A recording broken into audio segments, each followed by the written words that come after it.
But he was, really sensitive to that and was like, you might want to try really hard to have a kid before you do this. And, was really open to me making the decision rather than him imposing a decision. In this episode, we will talk about battling endometriosis, having supportive doctors, and finding ways to soothe herself. We'll dive right into Emma Polette's courageous story, how she navigates through her pains, and learning various practices for it. Be sure to listen in for all the details. Hello, my wonderful beasties. It's Tina, your host. Welcome to the Courageous Inner Beast, the place where you feel charged and with courage by calling in your inner beast. Today we have Emma Polette. Hi, Emma, and please introduce yourself. Hi, Tina. Thanks for having me. So my name's Emma, and you can probably tell from my accent, I live in Australia. And I'm about to turn 50 in a couple of months, which blows my mind because I still feel like I'm a 25-year-old. But I'm a yoga teacher, a personal trainer, and a health coach. But I've come from a background of like living in the corporate world and living under hustle culture. So about 10 years ago, I made that big change. And I think that's got a lot to do with probably why I'm here to talk to you about my story. That's got something to do with it. Yeah. Thank you for sharing that. So just segueing that, what is your one courageous story that you would like to share with us? Yeah, so I really wanted to share my story of having endometriosis, which is a very common illness for women or people born with female organs. So what happens is when you have endometriosis, cells that are similar to the lining of your uterus grow in other parts of your body, usually in the pelvic area. And apparently 1 in 9 or 1 in 10 women have this disease, but there's varying degrees of how painful it is or how disruptive it can be in your life. So for me...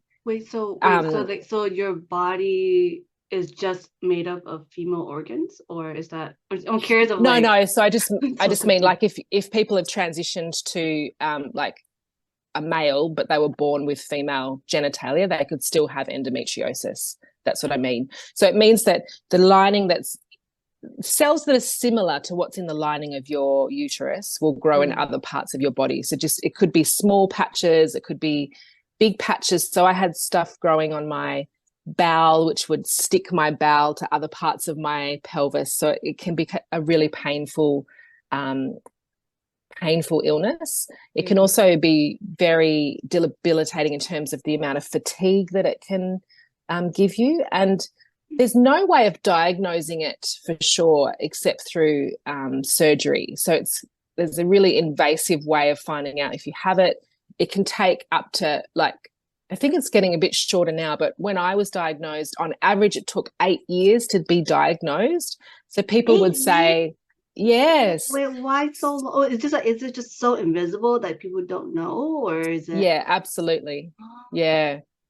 And I think it's also because, I hate to say it, but because it's a woman's disease, it's kind of like, and it's to do with periods and menstruation and the female organs and stuff. So people don't want to talk about it. It hasn't affected men, so it hasn't been high on the priority list to do something about all that stuff. Yeah. So it took me about 8 years to be diagnosed, and people would say, the doctors would be like, oh, maybe you have irritable bowel syndrome, maybe you're just not drinking enough water, like just weird things like that, and really quite dismissing my symptoms and what I was going through. Hell yeah. Yeah.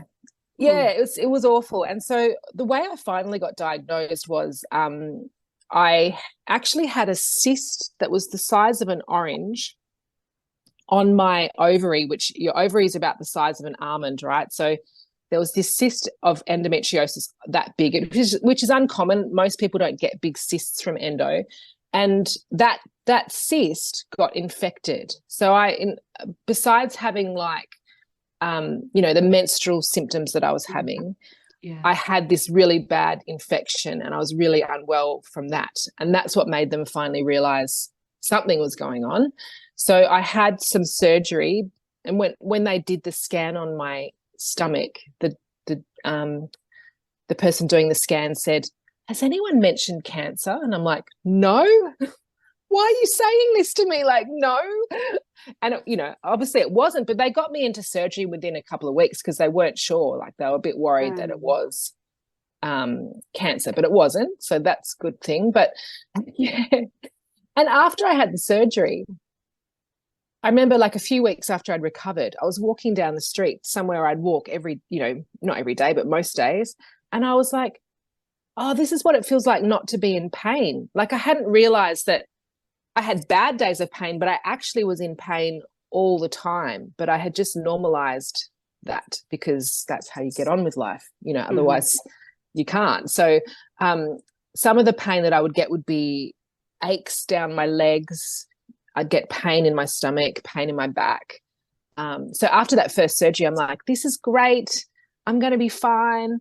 But within 2 years, it was back and I had to have a second surgery.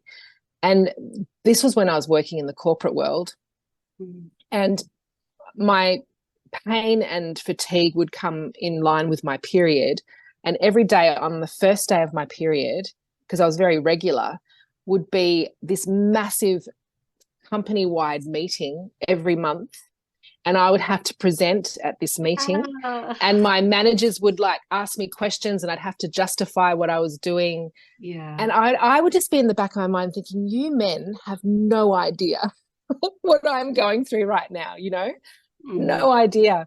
So I had the second surgery, and what happened was, through all this time, this was in my 30s, I'd always been very thin in my 20s, and in my 30s, my metabolism started changing, and I was actually drinking a lot of alcohol because of one way of medicating my pain and my stress. But I was also on lots of diets because like my stomach would blow up with bloating, but I'd be like, I don't want to look like that. So I'd go on hard diets to try and look thinner. So I got really into fitness and all that sort of thing. So around this time after I'd recovered from the second surgery, I was at a boxing class, an outdoor like fitness boxing class. And I decided, I love boxing. I want to do this. And so I was living in Sydney at the time, and my mum lives where I live now. And I rang my mum and I said, I think I want to be a personal trainer. Can I come home and stay with you for a while? So that's what I did. I moved across the country, which was one of the courageous things because I'd lived in Sydney for 15 years. I had all my friends there. I had my life there, but I knew deep down that I had to change things because I was so stressed in the corporate world. I didn't feel like I fitted in. I was dealing with this underlying illness all the time, and I felt like I just needed my family support. So I left Sydney, moved across the country to where I live now in Albany, and started a new business, started a new career at the age of 39 to become a personal trainer. And so that was a huge thing, but it meant that I was still very obsessed with body image, and I thought as a personal trainer I've got to look perfect and all that type of thing. And after that second surgery, they did use some like there's a medicated IUD they can use that can help with hormones to help treat endometriosis. So I had that put in the second surgery, and it was there for 5 years, and so I had no symptoms. How does the IUD, I guess, regulate or maintain your endometriosis? Yeah, endometriosis. Yeah, how does that's it? How does it like regulate or maintain it with the IUD? So it has the IUD. The brand in Australia is called Marina. I'm not sure if it's the same over there. But it has progesterone in it, so it's a hormone, and they think that endometriosis is quite estrogen dominant. So if you've got too much estrogen in your system, that might be one of the reasons why you have endometriosis. So progesterone is almost like a counterbalance to estrogen. So if you have that progesterone being filtered through your body, then that can help regulate endometriosis for some people. And so they usually last for about 5 years. And so I had it for about 5 years and I had no symptoms. It means you don't have your period. Like, it was just like, this is life. I have no pain. And then like literally within like almost to the day of 5 years, all the symptoms started coming back. And I was like, Yeah. Literally like 5 or 6 days before the 5-year mark, your body just like, oh, Yeah. no more. Holiday's over. We're back. Yeah, exactly. Let's bring the pain Exactly. back. Let's bring it back. Yes. Yeah. And I'd had a really great surgeon in Sydney, and I tried to see doctors here. And because endometriosis, so that's 6 years ago now.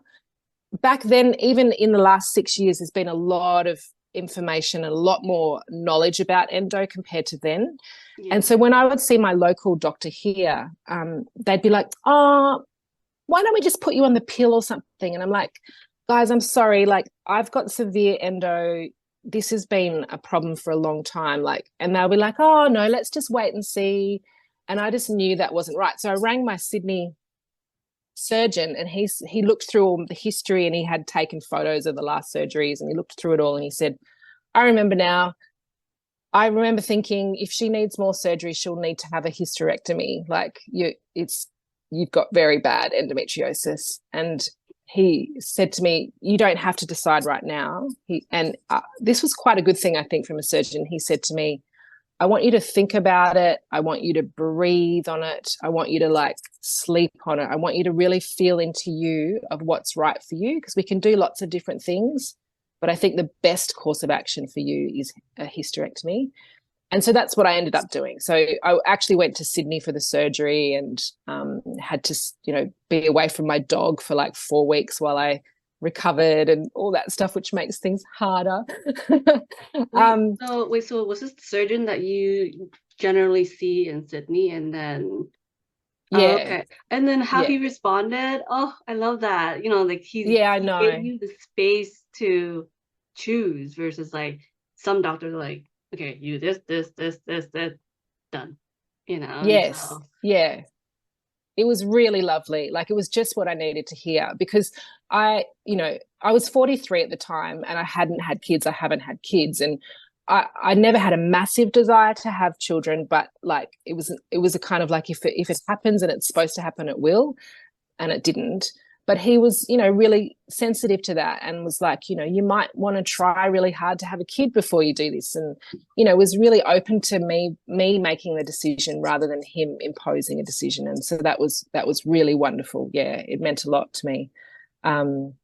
So, yeah, when I was 43, because I'd already had one ovary removed in another surgery, so they took the second ovary and everything else. And so at 43, I went straight into menopause.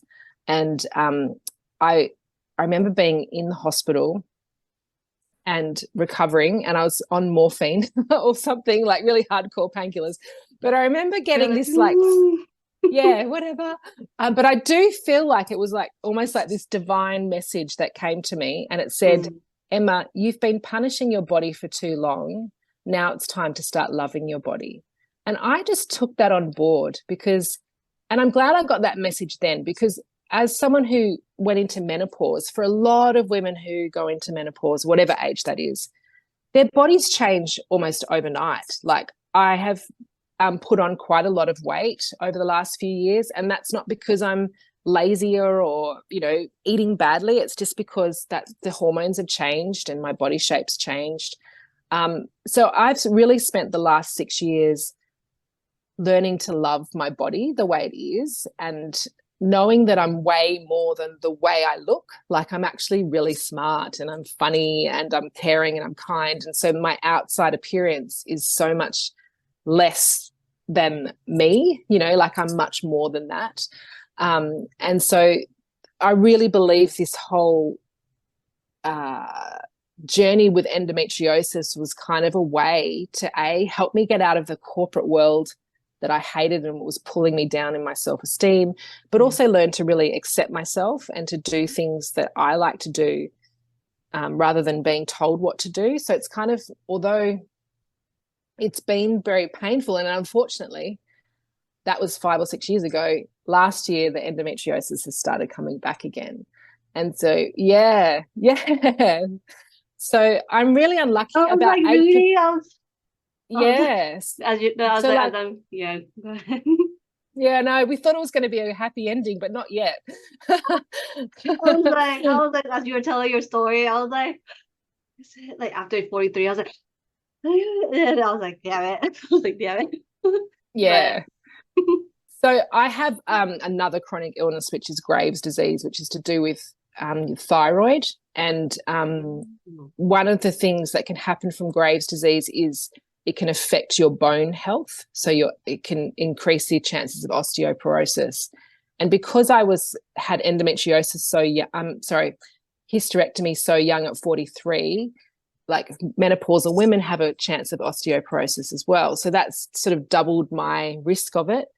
And then because I was a heavy drinker for a while, that can also increase your risk of osteoporosis. So my doctor, my endocrinologist, was very worried about osteoporosis.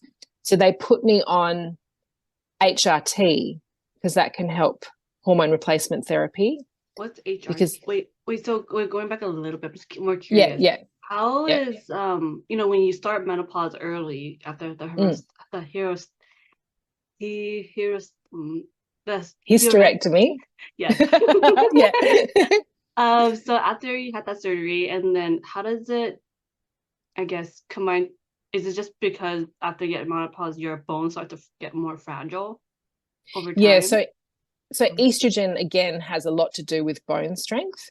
So when you go into menopause, whether it's through a surgery like me or whether it's naturally, basically what's happening is you're not producing estrogen anymore, like you're as much as you do, because your ovaries do most of the estrogen for you. You do produce estrogen in some other parts of your body, but mostly it's your ovaries. So once they either are taken away or they don't work anymore, which is what happens with menopause, then you're not producing much estrogen, and the lower levels of estrogen affect your bone strength.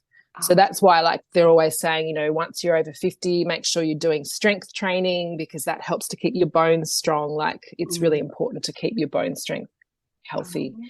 So they put me on HRT because that's hormone replacement therapy to give me more estrogen. But as I mentioned before, endometriosis loves estrogen, and it makes endometriosis flare up. So what happens is endo's kind of like, they say it's kind of like weeds. So if there's a little bit stuck, even if it's a microscopic little bit still stuck there after a surgery, it gets a little bit of estrogen, and it's like, yeah, that's my fertilizer, and it starts growing again. And so that's what's happened. So I'm no longer on HRT, but I still have quite severe endometriosis symptoms. And because I'm in the public health system here in Australia, which is a great system, but it's just overworked at the moment. So I've been waiting over 6 months to see a gynecologist to try and get some treatment. And I'm finally getting to see them next week. but it's been a long wait. 6 months? So, oh my goodness. So long. Wait. Yeah. And on the inside, so the first time you did it, did you want to try a different treatment versus like going back to using an IUD?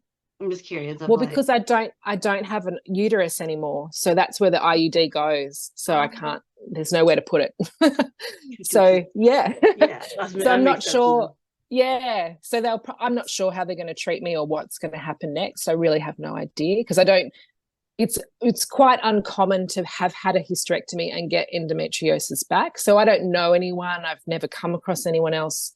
It's not that it never happens, but I just haven't come across anyone else who has been in this situation. So I don't know what they do or how they manage it. I'm not sure. Oh my God, you're like go ahead. I was going to say probably more surgery, but I'm not sure. I don't know.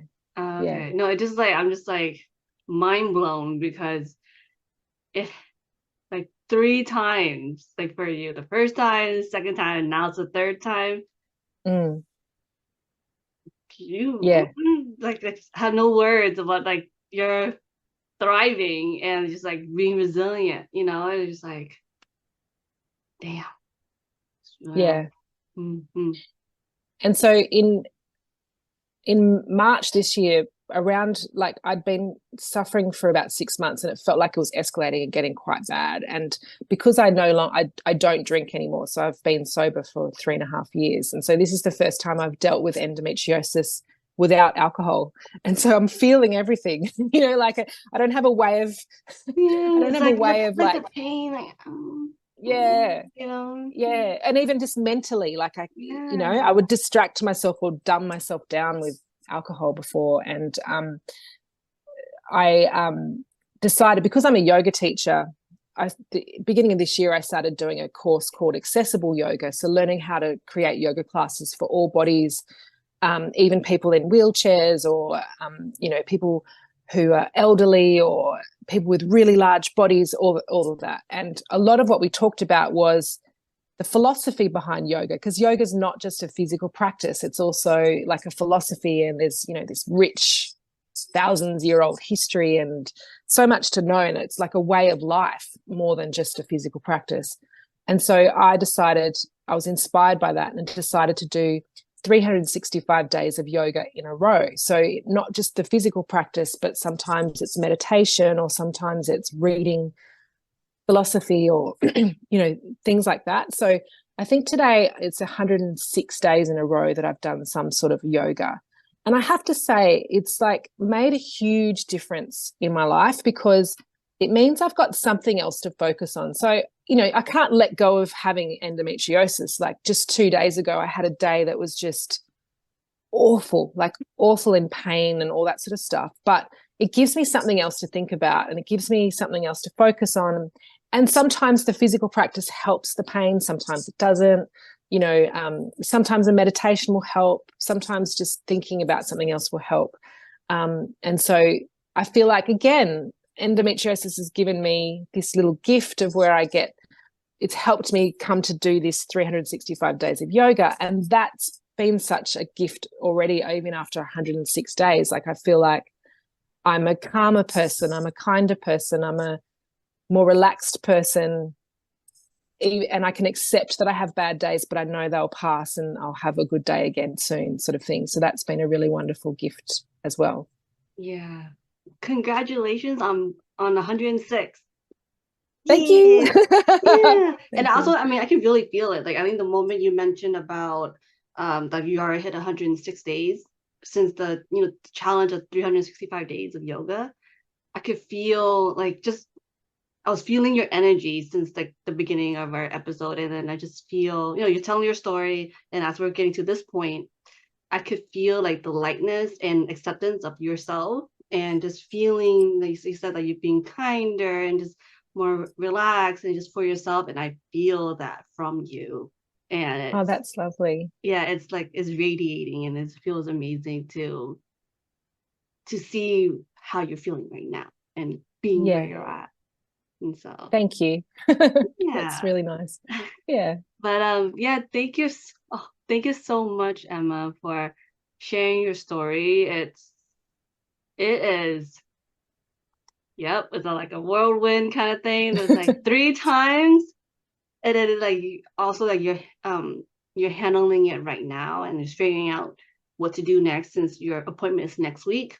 So fingers crossed for you. Say like what is the next step for you, and we are here with you. We are here with you to just be here. I'm not too sure if we can actually be cured, but just be okay where you're at and doing the yoga. So thank you. I appreciate it. I can feel that too. So thank you. And so just kind of closing it out, what is your one takeaway that you would like to share to our audience? I think one of the things I'd like to say is, or the one thing I'd like to say is, you just never know what other people are going through. So like, I spend a lot of my time teaching people and being positive, and I don't feel like it's toxic positivity. I feel like it's genuine. But you wouldn't know necessarily looking at me that I'm going through so much. And I think that's something just to always remember, is you just don't know what other people are going through. And if someone is a bit rude to you in a supermarket queue, or, pushes in front of you, you don't know what's going on for them. So I'd love people to just remember that and default to kindness if they can, and just think, well, maybe they're having a really rough time and I'll let that go. It's not a big deal. I think that's something I'd love to say. Thank you for sharing that. No, I agree. Everyone has their own story. Everyone has their own struggles. Like you said, just any other day, just be kind to everyone, even if they're being shitty with you. So yes. Thank you, Emma, for joining us. And thank you, everyone, for listening in. If you enjoyed this podcast, please leave a review wherever you're listening, and look out for new episodes every Tuesday on the Courageous Inner Beast. Thank you for listening in. If you enjoy our conversation and would like to learn more about Emma Polette, please look in the description for more information and for the links.